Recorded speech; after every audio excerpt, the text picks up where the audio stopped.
नमस्ते बच्चों।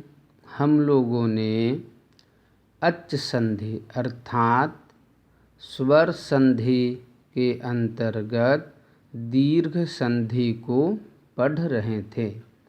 दीर्घ संधि में हम लोगों ने अ वर्ण से उदाहरणों को पढ़ा था। आज हम लोग ई वर्ण से उदाहरणों को पढ़ेंगे।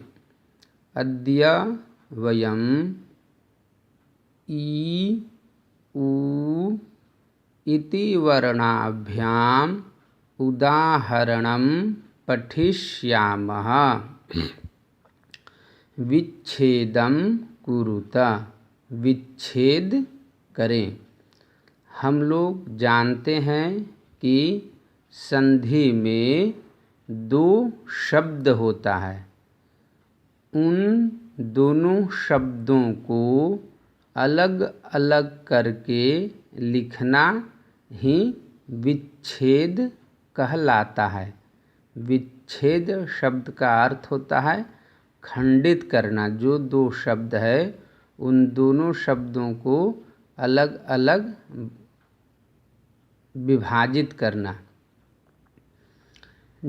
तो विच्छेद में दो शब्द होता है, पूर्व पदम और उत्तर पदम, अर्थात पूर्व शब्द और दूसरा उत्तर शब्द।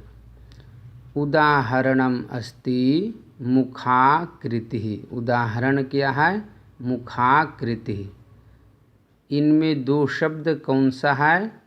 पूर्व पद हुआ मुख प्लस का चिन्ह और उत्तर पद हुआ आकृति। क्या हुआ इसका विच्छेद? मुख जोड़ आकृति। देखो पूर्व शब्द का अंतिम वर्ण क्या है? खकारोत्तरवर्ती अकार मुख।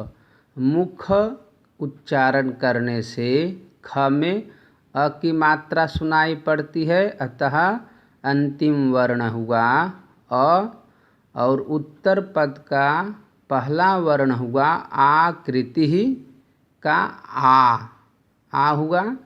नियम देखिए, अ जोड़ आ बराबर आ, एक बड़ी आ की मात्रा हो गई तो संधि हो जाएगा। दोनों शब्दों को जोड़ेंगे तो संधि पद होगा मुखाकृति। क्या होगा? मुखाकृति। और विच्छेद क्या होगा? मुख जोड़ आकृति। दूसरा उदाहरण ग्रंथालय। क्या है? ग्रंथालय। इसका विच्छेद होगा ग्रंथ जोड़ आलय। क्या होगा विच्छेद? ग्रंथ जोड़ आलय।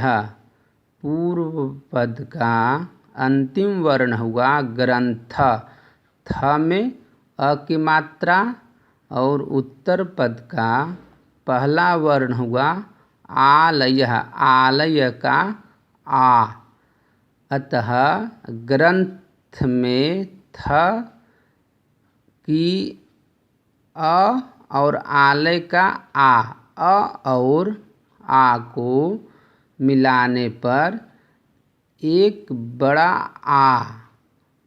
आ हो जाएगा।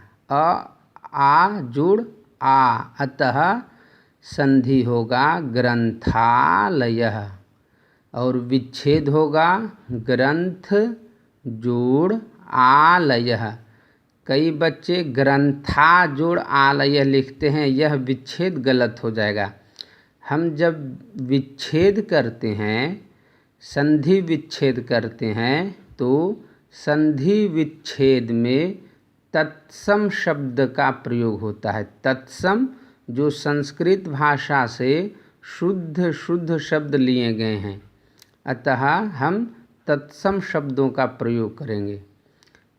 श्रीशः, ये उदाहरण ई वर्ण से हुआ। इसका विच्छेद होगा श्री जोड़ ईशः। क्या होगा? श्री जोड़ ईशः। अब आप देखें कि श्री उच्चारण करते हैं तो श्र में बड़ी ई की मात्रा है श्री, अतः अंतिम वर्ण हुआ श्र में ई, तो पूर्व पद का अंतिम वर्ण हुआ ई और उत्तर पद का पहला वर्ण हुआ ईशः का ई। अब दोनों ई और ई जोड़ ई, दोनों ई को यदि मिला दिए तो एक बड़ी ई हो गई और हमारा संधि पद होगा श्रीशः। क्या होगा? श्रीशः। विच्छेद क्या होगा? श्री जोड़ ईशः इति श्रीशः। मुनीशः विच्छेद होगा मुनि जोड़ ईशः। यहाँ भी आप नियम को देखें, मुनि कहने से मुनि में न में अंतिम मात्रा है नकारोत्तरवर्ती इकार है। मुनि में न में ई और ईशः उत्तर पद का पहला वर्ण हुआ ईशः का ई, अतः छोटी ई जोड़ बड़ी ई बराबर ई, दोनों ई को मिला दिए तो एक बड़ी ई हो जाएगी और संधि पद होगा मुनीशः। नियम में हम लोग पढ़े हैं कि छोटी ई हो अथवा बड़ी ई, दोनों मिलकर एक बड़ी ई हो जाती है। गिरीन्द्रः विच्छेद होगा गिरी जोड़ इंद्रः। क्या होगा? गिरी जोड़ इंद्रः इति गिरीन्द्रः। अब यहाँ नियम देखिए, गिरी र में ई की मात्रा है गिरी और इंद्रः का ई, दोनों यहाँ छोटी ई है, दोनों को मिला दिए तो एक बड़ी ई हो गई, तो संधि पद होगा गिरीन्द्रः। नीतीशः विच्छेद होगा नीति जोड़ ईशः। क्या होगा? नीति जोड़ ईशः, संधि पद नीतीशः। यहाँ भी आप देखें नीति पूर्व पद का अंतिम वर्ण हुआ त में ई की मात्रा, नीति कहते हैं तो त में ई की मात्रा, और ईशः उत्तर पद का पहला वर्ण हुआ ईशः का ई, दोनों को मिला दिए तो नीतीशः, दोनों ई मिलकर एक बड़ी ई हो गई नीतीशः। मुनीशः क्या होगा? विच्छेद मुनीशः मुनि जोड़ ईशः। क्या होगा? मुनि जोड़ ईशः। पूर्व पद का अंतिम वर्ण होगा मुनि, न में ई की मात्रा और ईशः का ई, ई बराबर ई एक बड़ी ई हो गई, संधि पद हुआ मुनीशः। गिरीशः गिरी जोड़ ईशः। यहाँ भी देखिए पूर्व पद का अंतिम वर्ण हुआ गिरी, र में ई की मात्रा और ईशः का पहला अक्षर हुआ ई, दोनों ई मिलकर एक बड़ी ई हो गई, संधि पद हुआ गिरीशः। क्या होगा संधि? गिरीशः। और विच्छेद क्या होगा? गिरी जोड़ ईशः।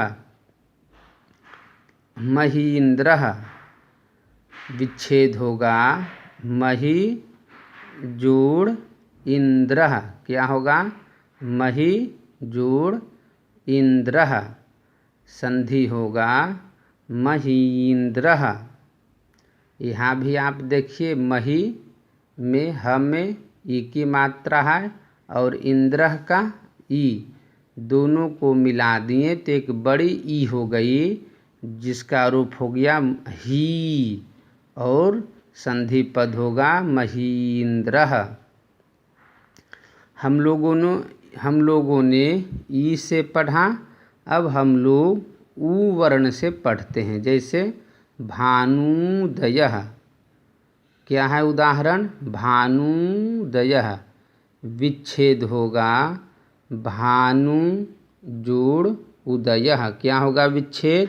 भानु जोड़ उदयः।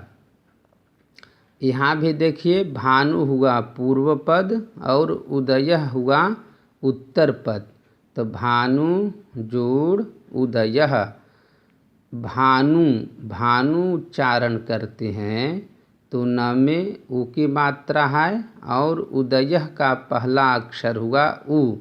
भानु का अंतिम अक्षर हुआ ऊ और उदयः का पहला अक्षर हुआ ऊ। दोनों ऊ को मिला दिए तो एक बड़ी ऊ बन गई, तो संधि होगा भानुदयः। क्या होगा? भानुदयः। और विच्छेद क्या होगा? भानु जोड़ उदयः। गुरुपदेशः, क्या है? गुरुपदेशः। विच्छेद होगा गुरु जोड़ उपदेशः, क्या होगा विच्छेद? गुरु जोड़ उपदेशः। अब यहाँ देखिए गुरु पूर्व पद का अंतिम वर्ण हुआ गुरु, र में ऊ की मात्रा, और उत्तर पद का पहला अक्षर हुआ उपदेशः का ऊ। पूर्व पद का अंतिम अक्षर हुआ गुरु, र में ऊ की मात्रा, और उत्तर पद का पहला अक्षर हुआ उपदेशः का ऊ। दोनों को मिलाएंगे तो एक बड़ी ऊ हो जाएगी और संधि पद होगा गुरुपदेशः। क्या होगा? गुरुपदेशः। वधूत्सवः, क्या है उदाहरण? वधूत्सवः। विच्छेद होगा वधू जोड़ उत्सवः। पूर्व पद हुआ वधू और उत्तर पद हुआ उत्सवः। पूर्व पद का अंतिम अक्षर हुआ वधू, ध में ऊ की मात्रा, और उत्तर पद का पहला अक्षर हुआ उत्सवः का ऊ। दोनों ऊ मिलकर के एक बड़ी ऊ हो गई। वधू में एक बड़ी ऊ की मात्रा है, उत्सवः में छोटी ऊ की मात्रा, परंतु छोटी हो या बड़ी कोई भी मात्रा हो, संधि होगी तो एक बड़ी ऊ हो जाएगी। बड़ी है तो भी बड़ी ऊ होगी, छोटी ऊ है तो भी छोटी बड़ी ऊ होगी। अतः संधि पद होगा वधूत्सवः। विधूदयः।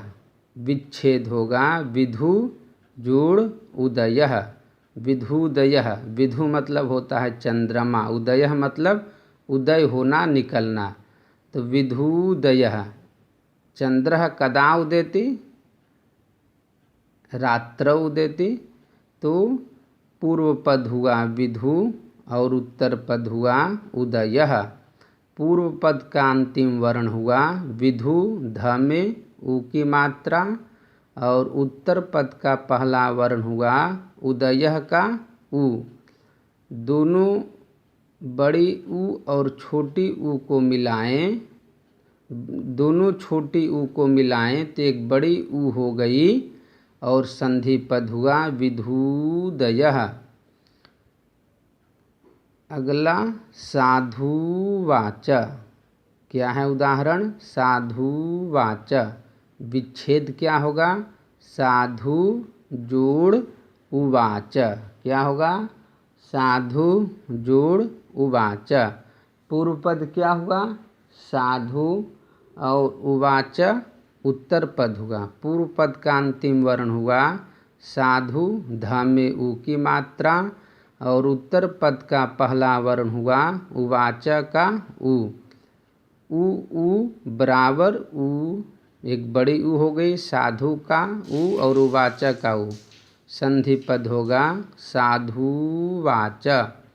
अगला उदाहरण साधुपदेशः। क्या है? साधुपदेशः, साधु जोड़ उपदेशः।